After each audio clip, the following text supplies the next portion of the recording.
Hello and what's up everyone, Thunderbob here, and tonight I'm checking out some Doom 3 in VR. So this is a VR mod for the Quest 2. You can get this through the SideQuest app. This is really awesome. Just looking at some of the settings here, there's options for cinematic or flat for the in-game movies. You can customize all kinds of graphics settings, FPS settings. I'm just going to leave it default for the moment, and we're going to jump into a game. Okay, so I'm not going to be showing the full playthrough. I'm just going to be showing a few sections and things I want to point out. The first thing is you have two options for the cinematics. You have either flat or immersive. And flat is basically like a screen just floating in front of you in midair for people that get motion sickness. And then the other one, immersive, is actually you're like part of the scene. Problem is, though, that the scene is constantly changing angles, and I have pretty strong VR legs, and even I got a little bit of a headache. I'll show you what that looks like. I'm just going to cut ahead a bit. So here's kind of what the scene looks like with the flat mode. You can kind of see the cinematic on a screen in front of you. It still kind of gives me a little bit of weird motion sickness just because the screen's like so big it fills up your entire kind of view, and it's like moving and stuff. For some reason, even this was giving me some weird feelings, and that's odd because I've got pretty strong VR legs.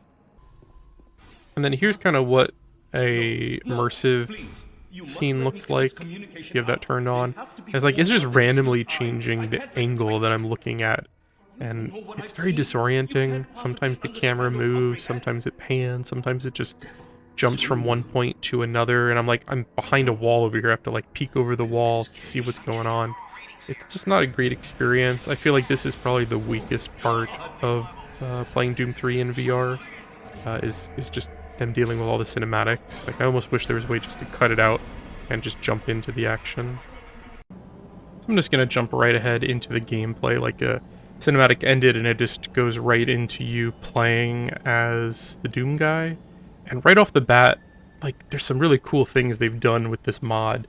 In the original Doom 3, one of the really advanced things they had were these screens in the environment that you could just interact with. And they've kept that, and somehow they've made it where you could just literally walk up to it, and then your gun turns into a hand, and you can interact with these screens in VR. It's just, that, I think, is kind of mind-blowing for a mod to be able to put together. Like, the interface here, I would say, is arguably better than a lot of full-blown VR games. So you've got this wrist-mounted PDA that you can just, like, pull out at the press of a button, and then you can interact with it, you know, reading emails and video discs and stuff like that. A very cool implementation. I'm like, for a mod, I just find all this stuff fascinating and amazing. They've been able to pull it off. Like, the UI is just like floating in front of you, like Dead Space kind of style, but in VR. Overall, like, the interface and how they made it all work in VR, quite impressive for a VR mod. Welcome to Mars, Marine. This briefing is designed to acquaint you with a few of the standard operating procedures. That's so cool. I'm just gonna jump ahead a bit where I get some weapons and actually get some combat going. I'm pretty sure that guy's voiced by Steve Blum, the guy who plays Spike Spiegel in Cowboy Bebop. I think he voices like half of the Marines in this game. Just a cool piece of trivia. Cowboy Bebop rules, by the way. So I got my gun here, and you get the flashlight, which is more like affixed to your face than the gun. Reload, you just grip, like, all pretty standard fare. There's no manual reload, meaning like pulling a clip out, taking a little clip from the gun and all that. But it works pretty well for just a VR translation of a 2D game. Let's just jump ahead. I'm kind of cutting forward here to get into some action, but the game looks really nice. All the models, you know, they're 20 years old, but Doom 3 was a pretty game when it came out. And for a VR game, this is still a pretty good looking game. I mean, it's not Half-Life Alyx, but I would say this is comparable to a lot of like the first and second generation kind of VR games.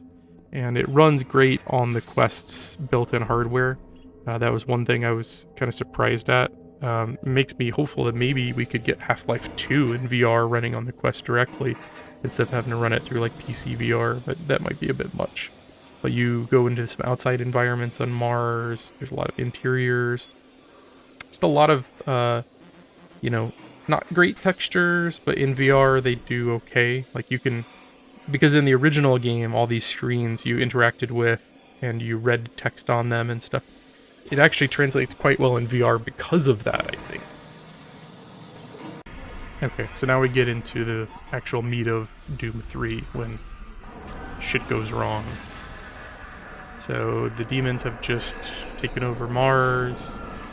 I got my gun, and I get to start shooting some stuff.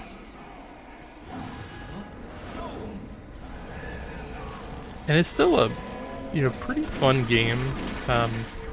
Doom 3, I think, at release was pretty disliked by a lot of people, but I played Doom 3 at release. Actually, I was so excited for it. I remember downloading a 700 megabyte alpha that had leaked on 56K dial-up, and I think the first time I tried downloading it, I got like 700 megs of lesbian porn, which, worked out for the best in the end. But I remember playing that alpha, and it was running at like 320 by 160 or whatever the resolution was, running it on hardware that just could not handle it, and still being impressed by it, like the shadows, the lighting, like they were advanced in some ways, even though they were behind in others.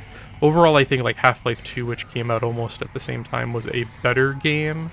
I think Doom 3 actually is better than a lot of people think, and in VR, it's a fun experience.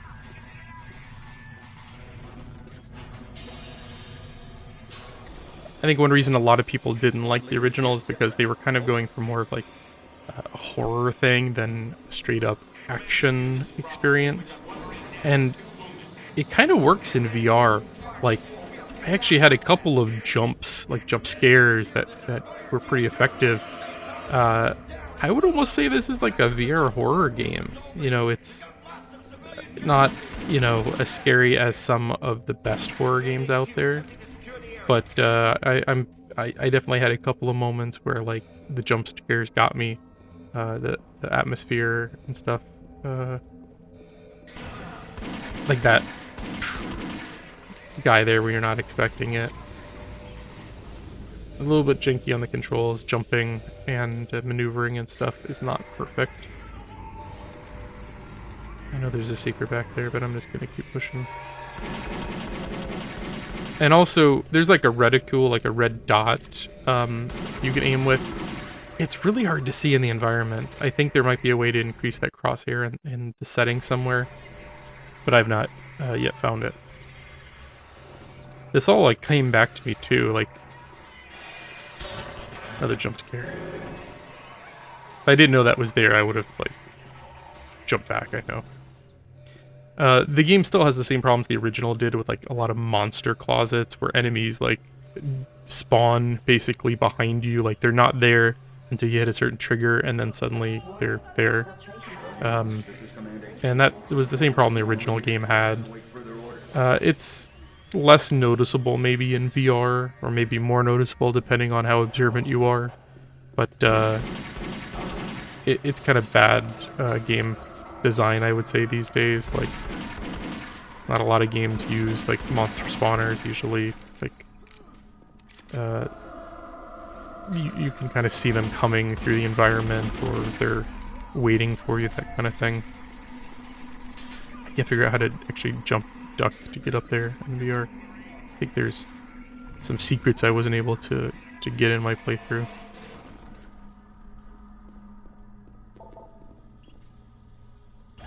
Again, I love like the touching of the screens and interacting with things directly.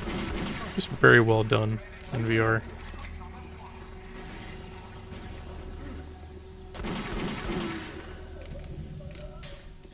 And I'm just gonna play a couple more minutes here. I don't know that I'm gonna play through the whole game right now. There's a couple other things I want to check out in my VR session tonight. Oh, I think this is where I get the shotgun. Oh, maybe not yet. I love the shotgun. Screw you, zombie. This pistol kind of sucks, to be honest. There we go. Yeah. Okay, how do I You change weapon. I can't remember.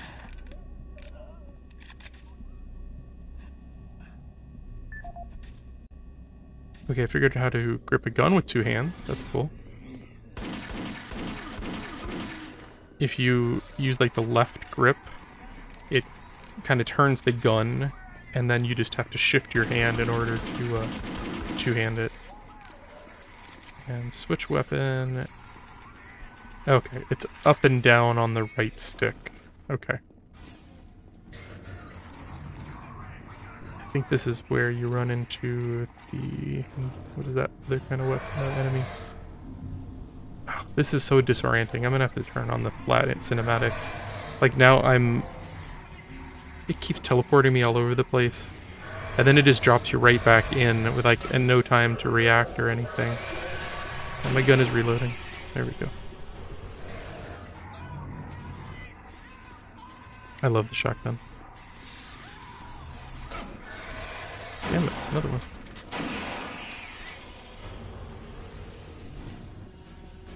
See, like, that cinematic totally got me disoriented. I'm going the wrong way now. Wait, no, I'm not.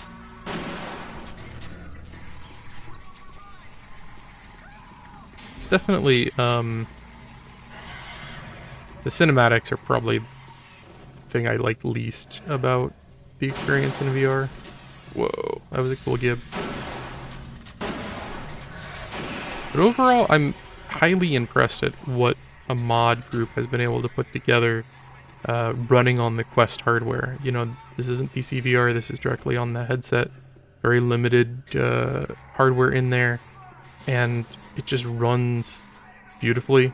They've implemented great controls. Overall, super impressed. I bought this game on Steam for like $2 and was able to import the file into my Quest headset pretty easily, and like right now I could play the entire game if I wanted to. Just a really fun, easy, full VR experience for $2. So if you're interested, check out SideQuest. It is Dr. Beef. Search that. He's got a bunch of mods for all kinds of games. And if you like this video, I've got a whole playlist of other VR content. Check it out, and if you like it, think about subscribing. Again, thank you for watching, and have a good night.